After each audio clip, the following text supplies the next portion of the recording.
A Enterprise visita uma prisão psiquiátrica e descobre que o líder dos malucos tomou conta do hospício, em Whom Gods Destroy, episódio da terceira temporada de Jornada nas Estrelas que vamos revisitar agora. Bem, Whom Gods Destroy foi o 16º episódio da encomenda inicial da NBC para a terceira temporada de Jornada nas Estrelas. Vocês sabem, a temporada nunca era comprada inteira, eles primeiro faziam uma encomenda de 16 episódios e depois decidiam se iam ter mais ou não.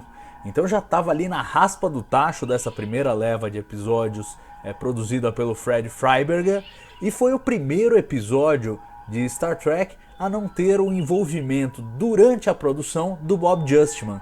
Bob Justman decidiu sair depois da encomenda de 16 episódios e antes mesmo das filmagens desse episódio ele já tinha saído da produção. Embora tenha colaborado um pouco ao longo do desenvolvimento desse roteiro, foi uma ausência sentida e seria mais sentida ainda nos episódios finais da terceira temporada. Bob Justman que decidiu abandonar Star Trek basicamente por mágoa e frustração. Mágoa com o Gene Roddenberry, porque ele esperava realmente que o Gene se saísse da posição de showrunner que ele ameaçou assumir na terceira temporada, caso a NBC desse um bom horário para a Jornada nas Estrelas na grade de programação. Ele imaginou que ele pudesse ser o showrunner, o produtor. Acreditava que já tinha mostrado talento para isso, qualidade para isso ao longo do tempo todo que trabalhou ao lado do Roddenberry, produzindo Jornada nas Estrelas. Mas o Roddenberry optou por buscar o Fred Freiberger fora a elevar o Bob Justman à condição de produtor da série. No final ele ganhou o título de coprodutor, foi uma promoção entre aspas, mas ainda assim frustrante. Apesar disso, o Justman continuou trabalhando normalmente, super profissional, mas ele estava muito frustrado com os caminhos que a série estava tomando. Principalmente por conta da NBC e da Paramount, que decidiram investir pouquíssimo na série, realmente orçamentos cada vez mais apertados. Em algum momento do terceiro ano ele chega a brincar que se a série chegasse no quinto ano, um episódio do quinto ano teria que ser uma cena de 45 minutos na sala de reunião com o Kirk, o Spock e o McCoy discutindo o que aconteceu com eles antes daquela cena, porque não ia dar para mostrar nada pelo orçamento cada vez minguando mais, né? Ele já era um cara que fazia milagres na produção para fazer render ao máximo o dinheiro, e com a grana que eles estavam pagando no terceiro ano era realmente frustrante. Ele viu a série definhando e pediu para sair. Dispensaram depois do 16º episódio, né? Quer dizer, quando ele cumpriu ali o contrato dele, e mesmo antes da produção desse 16º episódio, ele já estava fora e já tinha se deslocado. Claro que a perda para Star Trek seria enorme, ele era um vigilante ali da lógica dos roteiros, e a gente tem uma perda sensível ali na reta final da terceira temporada. Essa história começa com um escritor prestigiado, Jerry Soule, né? Já tinha colaborado com Star Trek, tinha uma carreira muito boa na ficção científica literária. Ele havia sido o escritor de The Corbomite Maneuver da primeira temporada, né? O primeiro episódio regular feito em Jornada nas Estrelas, depois dos 2 pilotos, e também tinha contribuído com a história que viria a se tornar The Side of Paradise. Mas ali deu uma treta com o Roddenberry, vocês vão se lembrar, se não lembrarem, voltem lá para o Revisitando The Side of Paradise. Ele ficou frustrado com as reescritas e que não teve a chance de reescrever o episódio ali mesmo. Alice Fontana assinou o roteiro por conta das modificações, ele ficou bravo, deu um rolo com o Roddenberry. Durante a segunda temporada ele ficou afastado, mas no terceiro ano ele pediu para voltar, tava com saudade de escrever para Star Trek e mandou uma carta pro Gene, simpática, falando, vamos superar aquilo, tá tudo bem e tal. E ele tinha acabado de publicar um livro de sucesso, então realmente teve uma aproximação, mas no final das contas ele só teve a chance de apresentar essa história, não pro Roddenberry no começo da terceira temporada, mas pro Fred Freiberger, que comprou a história e no final deu na mão do Lee Irwin para trabalhar o argumento e preparar depois o roteiro. Lee Irwin, que também já teve um flerte com Star Trek na primeira temporada, chegou a fazer um tratamento de The Man Trap, que no final seria escrito pelo George Clayton Johnson. Então depois daquela primeira tentativa ele volta a Star Trek, dessa vez para reescrever esse episódio. O Jerry Soule começou a ficar frustrado com o caminho que o episódio estava pegando nas mãos dos produtores e largou e deixou para o Lee Wearing escrever o roteiro, reescrever o argumento e escrever o roteiro.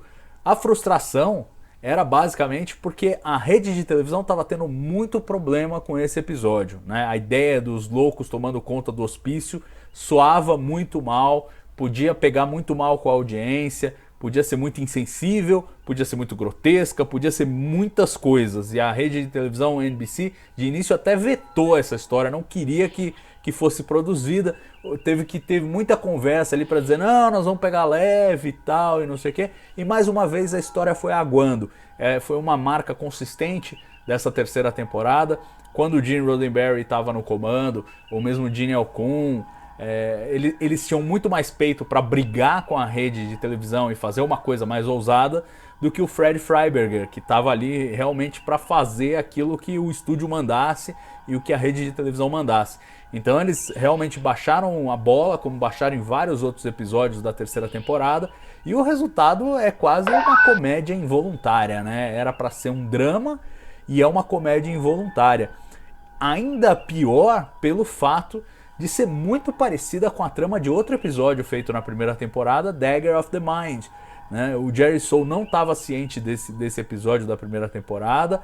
Ao mesmo tempo, os produtores também não se preocuparam muito com essa repetição e tocaram para frente a história, considerando que era o 16º episódio, eles precisavam botar para produzir alguma coisa, e essa era a história que estava mais perto aí de ser produzida e mais simples de ser realizada. Mas foi frustrante, não só por essas brigas com a rede de televisão NBC, mas sobretudo pela reação do Leonard Nimoy, o Sr. Spock, na produção desse episódio. Ele já estava furioso com o Fred Freiberger, já estava por aqui do produtor há alguns episódios, né? Vendo o personagem do Spock cada vez degringolando mais, e nesse ele não aguentou, ele explodiu, porque depois de pedir algumas modificações e criticar o roteiro, ele não foi ouvido, e aí ele resolveu escrever uma carta que ficou famosa, ele inclusive publicou depois na biografia dele, Eu Sou Spock, falando da reclamação dele com relação a esse episódio, e ele escreveu com cópia pro diretor do estúdio, né, pro Doug Kramer, que aparece aí como o chefão do estúdio nos créditos de Jornada nas Estrelas, depois que a Paramount assumiu a produção, e escreveu esculachando, falando que eles estavam tentando fazer um remake do Dagger of the Mind, mas um remake piorado, que eles tratam o Spock como idiota e que ele não sabia interpretar um idiota. Enfim, foi bruto e foi assim uma violação de hierarquia, inclusive, porque passou por cima do Fred Freiberger, que a bem da verdade não estava dando muita bola para ele. Então causou um certo mal-estar.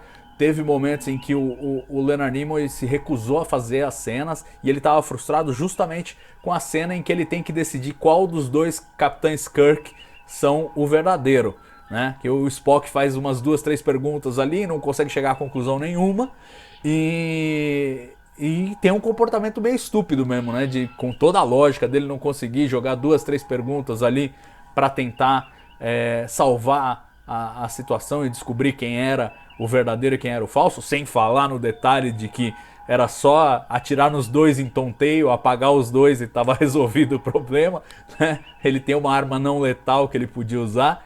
Então, quer dizer, tinha N soluções, e para privilegiar a ação, para privilegiar o gimmick de ter o Capitão Kirk lutando contra o Capitão Kirk, que é uma coisa que já tinha sido feita antes, né? Mas volta a ser feita aqui, eles mantiveram. Outro elemento da história que a rede de televisão implicou, falou, pô, a gente já usou esse recurso várias vezes, mas a essa altura do campeonato, como não tinha mais outro caminho, eles deixaram, não, tá bom, fica aí, deixa passar. Um episódio que tem a direção do Herb Wallerstein, o bombeiro da terceira temporada, volta para mais um episódio, e como sempre a função dele ali é cumprir os requisitos do estúdio e da rede de televisão. Ele não está preocupado muito com o resultado artístico, o que vai sair, está preocupado em concluir as coisas no prazo. Foi especialmente frustrante ter que lidar com a crise com o Nimoy em meio episódio, e Claro que isso ocasionou atrasos, né? O Nimoy, em algum momento, chegou a ir pro estúdio, porque ele não podia dizer que tinha abandonado o trabalho, senão o pessoal ia processar ele, mas ao mesmo tempo dizia que não sabia como fazer a cena, porque ele não sabia interpretar idiota. Enfim, ele deu um jeito ali, claramente instruído por advogados, de atrasar o negócio e tentar forçar um pouco a modificação do roteiro. A única coisa que ele ganhou foi no final a fala de que o Spock já sabia quem era o verdadeiro e o falso, mas quis deixar a briga rolar lá. É um prêmio de consolação bem pequeno que, vamos combinar, não conserta esse episódio. Um episódio que, do ponto de vista do elenco, é até interessante, né? Temos o Steven Natt como o Garth. Garth, um personagem, uma figura, digamos, carismática a aparecer em Star Trek. Curioso, esse capitão do passado glorioso que ficou maluco e tal. Tem algum charme. E é curioso que o Steven Natt era mais jovem até que o Capitão Kirk. Eles tiveram que pintar o cabelo dele deixar grisalho e tal, para convencê-los de que ele era mais velho, era esse capitão mais velho. E ele faz bem o papel diante do que tinha disponível para ele, né, de roteiro. E claro, memorável mesmo, a Yvonne Craig, a Marta, né, a Orion verdinha, a maluquinha desse episódio. Interessante que a Yvonne Craig chegou a ser cogitada para interpretar a Vina no episódio piloto The Cage, né? Claramente por suas habilidades de dança, que ela tem a oportunidade de demonstrar aqui neste episódio como uma escrava verde de Orion. Ela que era famosa já por ser a Batgirl da série do Batman dos anos 60 e marca a terceira escalação seguida de um ator da série do Batman dos anos 60 em Star Trek. Claramente eles tentando capitalizar em cima da série que tinha acabado já, mas com grande sucesso, né? Então teve a Lee Meriwether, que chegou a fazer a Mulher Gato no filme de 66. Depois o Frank Gorshin, que fez o Charada. E agora a Yvonne Craig, que fez a Batgirl. Lembrando que na segunda temporada, em Friday's Child, Star Trek também escalou a Julie Newmar, que fez a Mulher Gato, mas não no filme, e sim na série dos anos 60, né? Então, quer dizer, com essa são quatro atores de Batman dos anos 60 que aparecem em Star Trek. A filmagem levou 7 dias, com todos aqueles atropelos, aqueles conflitos. Levou 7 dias para ser concluída, era para ter sido em 6, foi em 7. E aí terminou os 16 primeiros episódios da terceira temporada. Você pode imaginar que àquela altura a NBC já teria decidido se ia estender a temporada até o final. Mas não, tudo que eles fizeram foi estender em 2 episódios. Então eles tinham uma encomenda de ínterim de 2 episódios, enquanto a rede decidia o futuro de Jornada nas Estrelas.